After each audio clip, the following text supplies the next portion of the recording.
So welcome back once again. This is Kevin from CSMI in Australia today, doing a second part of the video on the Mammoth BC8 truck.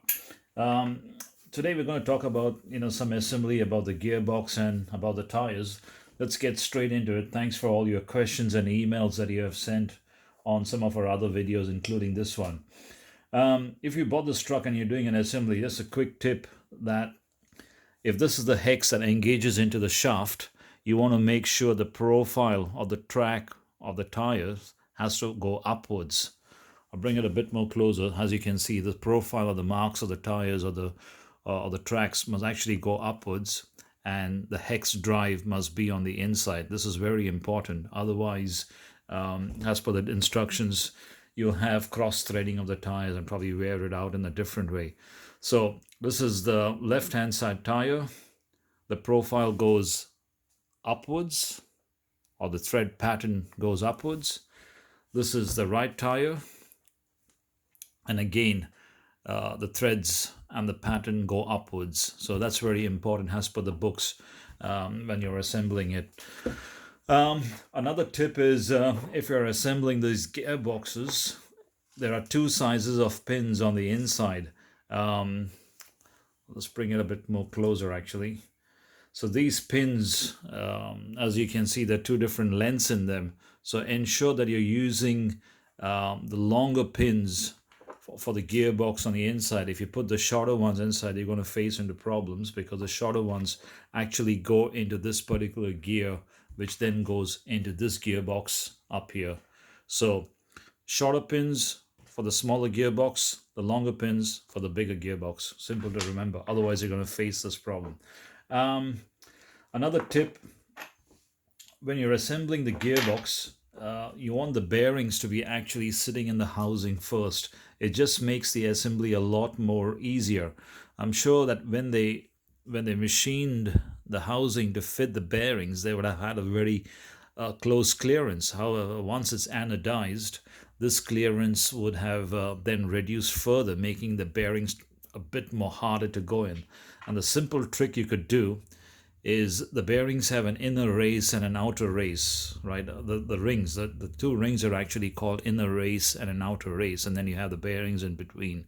So whenever you're putting a bearing like this, you want to put the force on the outer race, not the inner race, because that could dislodge the bearings. And this goes even in real life.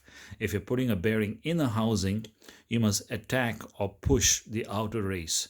But if you're putting a bearing on the shaft, then you must attack the inner race. So the rule of thumb is basically wherever the bearing fits in, whether it's on the shaft or in a housing, you need to attack that particular race so you're not damaging the bearing. So this is what I came up with. It's very easy and simple. You hold the gear, you take a big plier like this, and you just press it in. I don't know if you heard the click, and then the job's done. You got the bearing nice and secured in there, and you don't have to stress out when you put the shafts in. Just quicker, faster, easier.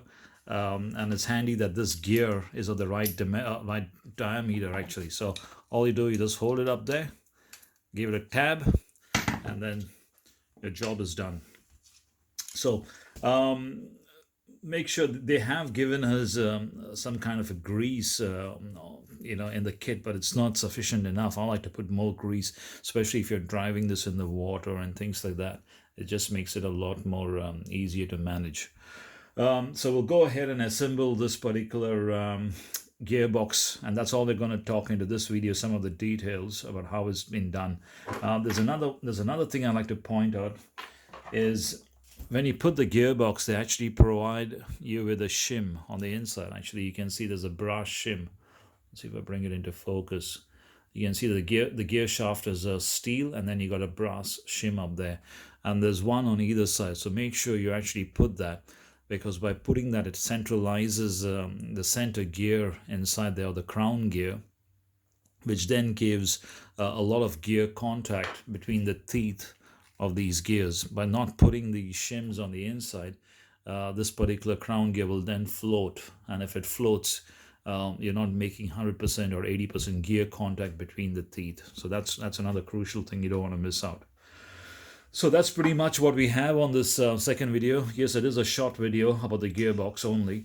I'll catch you in the next one when we'll actually build the chassis and speak more about it for those who are assembling or just bought this truck. So as usual, thank you for watching. There is a link at the bottom of this video where you can buy this truck if you wish to do so. And this is Kevin from CSMR in Australia. Thank you for watching. Goodbye.